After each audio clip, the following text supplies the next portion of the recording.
Hi everybody, I'm Dr. Richard Stevenson and I'm the Director of Stevenson Dental Solutions in San Dimas, California.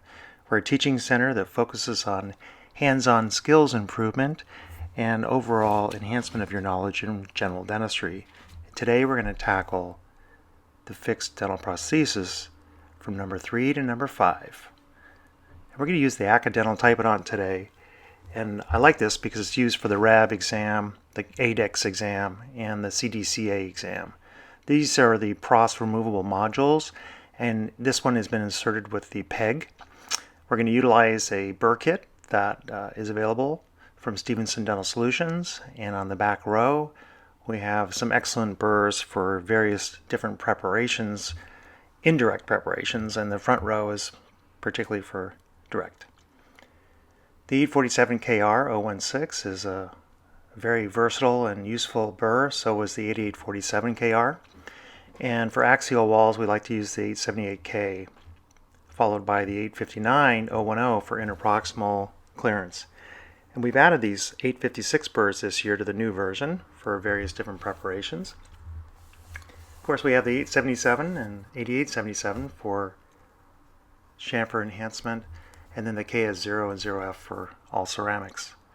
The front row has burrs that are mainly for direct restorations, so we're going to focus mainly on the back row. So probably the first thing you want to do is assess the line of draw that you're going to plan in the bridge. And you can see that the premolar is leaning towards the mesial and the molar is more straight up and down, so we're going to have to split the difference in a mesial distal direction when it comes to the line of draw. A couple of helpful measuring instruments, the RGS-4, 1.5 millimeters, and the RGS-3, which is 1 millimeter wide. These are really helpful for all of your preparations. When we look at the teeth before we start, we're going to want to remember that every reduction requires 3 planes: a C plane, which follows the cusp inclines on the non-functional cusp, the A plane, which is parallel to the C plane, also called the functional cusp bevel, and then finally the B plane, which is the plane in between that will reduce the functional cusps, the facial wall of those. Another thing you want to pay attention to when you finish your preparations is that your tips of the cusp of the preps are going to line up with the unprepared teeth. They're of course going to be shorter because you've reduced them, but they will line up really nicely.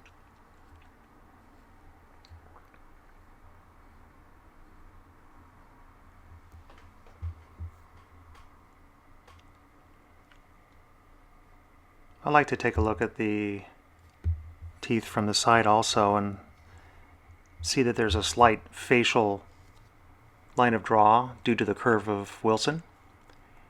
And we also want to take a look at the fact that the walls when finished will have 2 planes, kind of a vertical plane for retention and then a secondary plane that will be done mainly for contour. We have the same thing on the facial as well. And this secondary plane on the facial is so critical for aesthetics, particularly when we're using ceramic materials like PFM or all ceramic materials. Really, really important. So we want to mimic that tipping there and not just prepare the tooth straight up and down. This lower area I refer to as a retention zone and is usually a belt that goes around the tooth or a ring. It's about 2 to 3 millimeters tall. And then you have this more of a contour zone above it that's done to accommodate the morphological variations. Let's start with the occlusal reduction. The burr we're going to start with is 847KR-016. It measures 1.1 millimeters at its tip. You can compare that to the RGS-3 and see that it's a little bit wider. And at the top of the burr is 1.6. And knowing the burr's dimensions are really helpful because you can use this to obtain the dimensions that are required of you either on examination or some kind of a test or on the natural tooth to make sure you have enough reduction for the materials. So I always like to start with a little plane rather than a depth cut. I find that depth cuts are a little bit difficult to remove in the final prep, and you end up having a tendency to over-reduce to get rid of the remnants of that initial depth cut. When you do a plane, it seems to work out a little bit better. And knowing the dimensions of the burr will really help you determine how much you need to push the burr into the tooth. It's a good idea to stop and measure and see how you're doing, or just use the burr to verify your measurements. I'm going to use the RGS-4 right now and see how it fits in here. Not enough. You can see that it's sticking up above. The RGS-3 fits just fine, but that's only 1 millimeter, and we certainly want more clearance than that on a FGC. So we continue.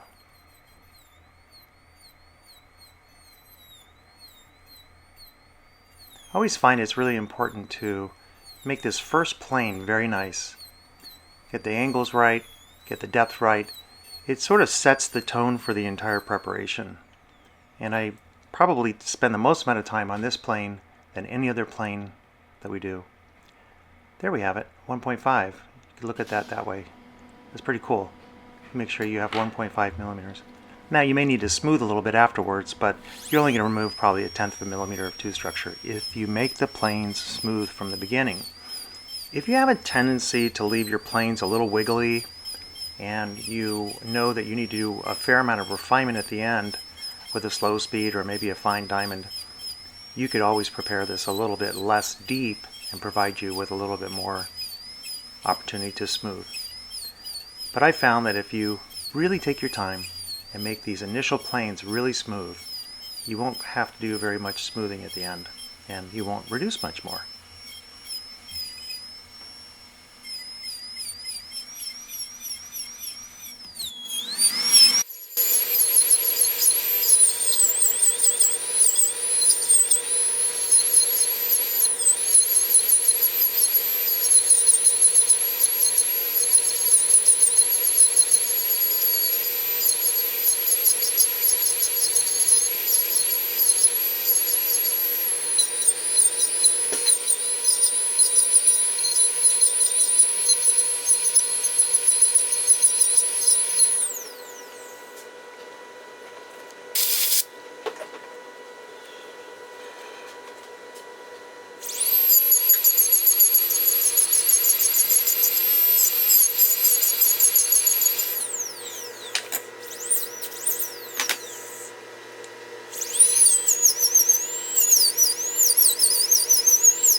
So now we're ready to move on to the A plane and just keep the burr parallel to the C plane.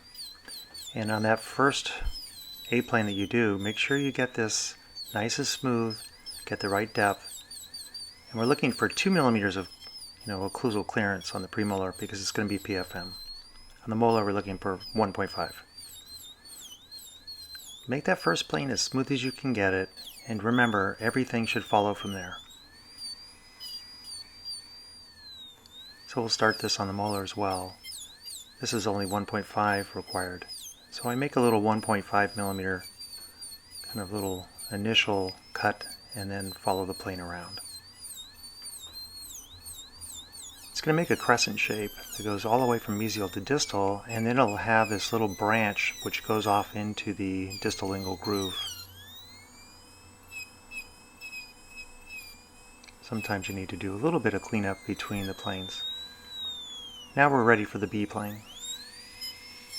I like to hold the burr perpendicular to the cusp or parallel to the triangular ridge of that cusp.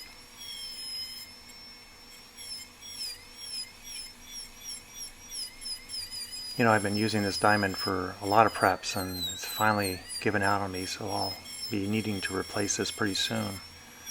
You can get a little bit more life out of a diamond by utilizing one of those diamond cleaning stones. and they're pretty cheap and they last forever. And I've already used it on this burr a couple times, but I've extended the length of the burr's life quite a bit.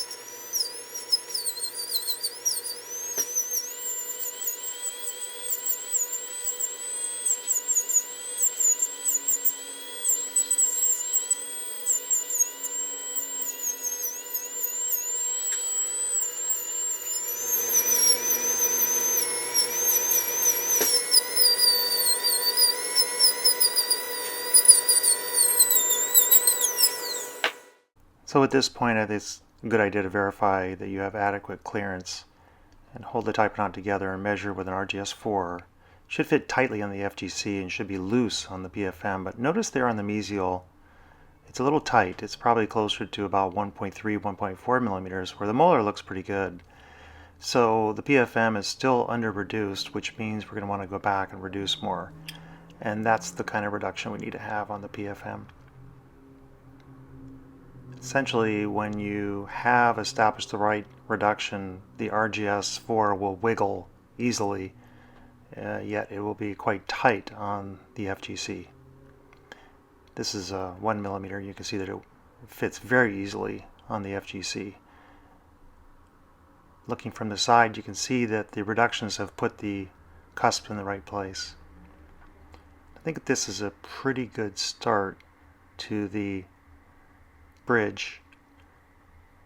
Look at how the cusp tips line up pretty well with the adjacent teeth, which means that your functional cusp bevel was following parallel to the C-plane, and the C-plane was following the adjacent teeth, and they're all matching really nicely. This really sets you up, I think, for the best possible result. There's so much symmetry in dentistry. It's really cool. Notice how we preserve the oblique ridge, and that we have this functional cusp bevel, or A-plane, that has two branches, one that goes all the way across like a crescent, and then another little area that goes into the distal lingual groove. Single planes on the facial. Okay, so at this point I think we're pretty happy, so we're ready for axial reduction. So what we'll do is we'll once again redefine, redetermine, check again the line of draw, make sure that we're in the right orientation with the burr, and always keep your finger rest lined up with the line of draw. Don't lean the burr this way, because you would destroy the taper on the distal of the molar. Yet don't do it this way either, because you'll destroy too much of the premolar on the mesial. So something in between is really best. Sort of look at the two lines of draw of the individual teeth and split the difference, and that is almost always going to provide you with a successful bridge prep with the least amount of reduction. So we're going to use the 𝐤𝐸𝐸 012 for the axial wall preparation.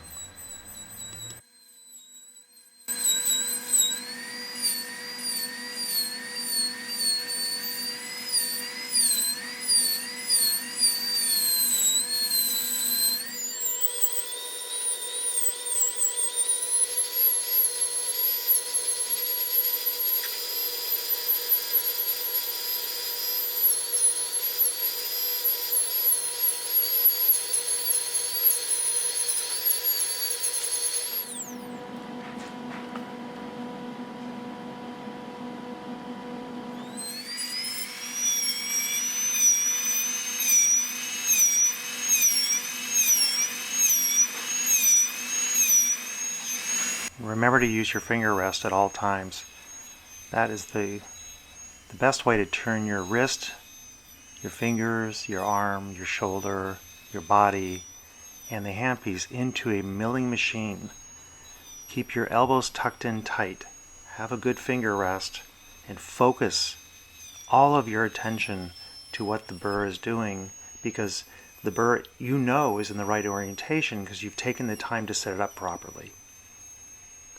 If you have any doubts about this, you could refer back to my video on ergonomics and advanced ergonomics. I think they might be helpful.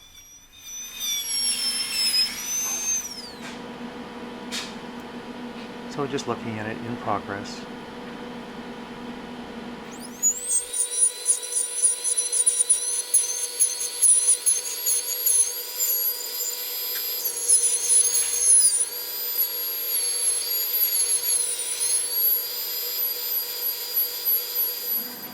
So now we're ready to use the needle burr, the 859010, to go interproximal. So let's take a look at this. I like to use this burr kind of in an uphill way so that you're not trying to put the whole length of the burr between the teeth. And the burr wobbles a little bit, so you have to make sure that there's no bends in the burr and you have a good handpiece. But with some practice, you can hold this burr pretty steady and break through the interproximal. Pretty easy on this case because there wasn't a tight contact at all. Remember to use the axial wall and the lingual to line up the burr on the facial, and you'll be doing most of your preparation at the gingival at first, and then you'll work your way a little bit deeper axially. And I'm just showing here from the lingual a little bit, but you just follow the same pattern all the way around on the facial to get the uniform reduction in that retention ring that is closest to the gingival area.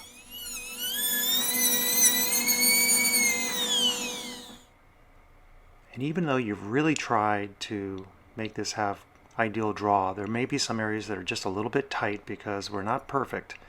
So on the mesial facial of that premolar, we need a little bit more taper.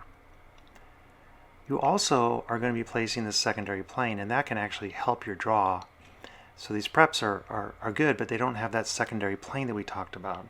So you're going to definitely want to line the 𝐦𝐨𝐫𝐞 up along the adjacent tooth, let it nestle there in the groove, and then just use that across the probably occlusal third of the preparation. It depends entirely on the shape of the tooth to begin with. I think this step gets omitted a lot, and we end up having preparations that don't have quite enough reduction on the facial to provide us with uniform ceramics. And I think this is a really nice feature to do this. You don't really give up too much retention. You give up a little, but you gain a lot in the mechanical properties of the restorative material, not to mention the strength of the material and the aesthetics of the case.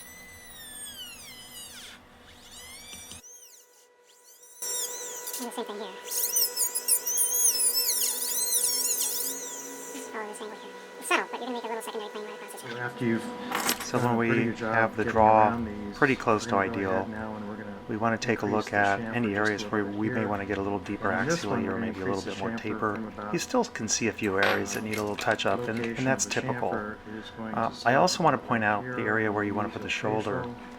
And you want to put it into the contact area on the mesial, and on the distal, not quite as far interproximal, maybe pretty close to the same. But you want to leave an area where metal can connect to the pontic area. You don't want to make it too small. We're going to refine the chamfer before we get into this shoulder. And I like to use the 8877-010. I used to use the 009, but the 010 is probably going to give you a little bit more of a clear margin, which is a 0.5 millimeter chamfer all the way around, and I think that works a little bit better. I still think we need to do a little bit more alteration of the preparations. It's also, I'm holding it so darn close to the camera, it's a little bit hard to see the draw. You need to look at everything 12 inches away. That's how you assess draw, 12 inches away with one eye closed. So you look here, and I think it looks pretty decent. We're keeping all the margins super gingival. The examiners want that to be the case. They want it to be 0.5 millimeter to 1 millimeter above the tissue so that we can better evaluate the margins.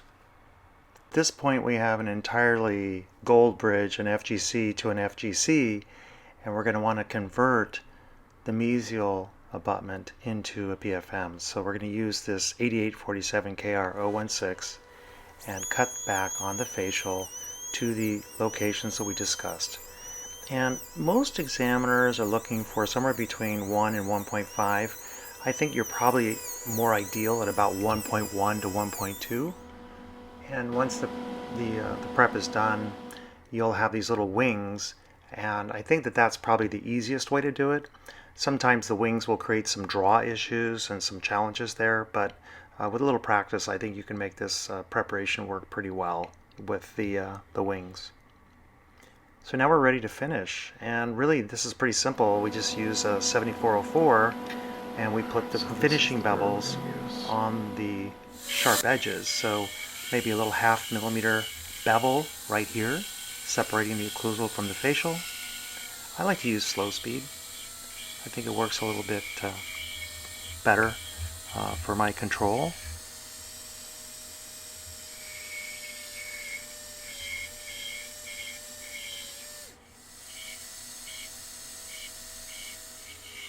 This just makes the lab work go so much easier when you put a little bevel there. And sometimes I'll just use it to reinforce the definition of the functional cusp bevel or the A-plane. And just round those little sharp edges off all the way to the wings, you know. And that usually makes for a nice final result.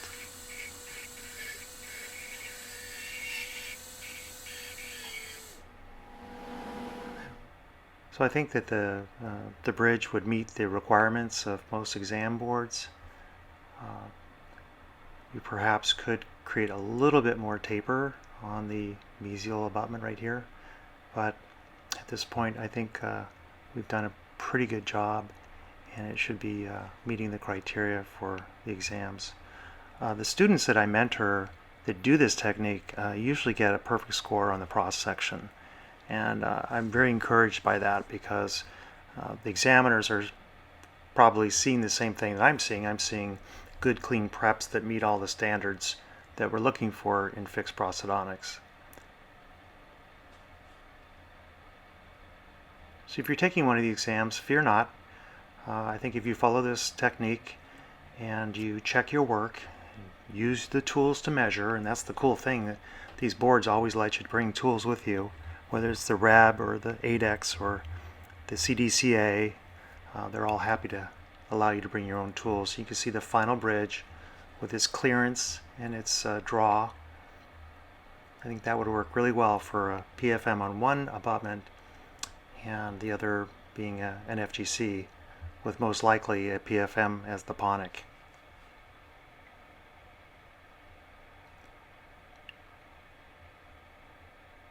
I'm never quite happy with the work I do.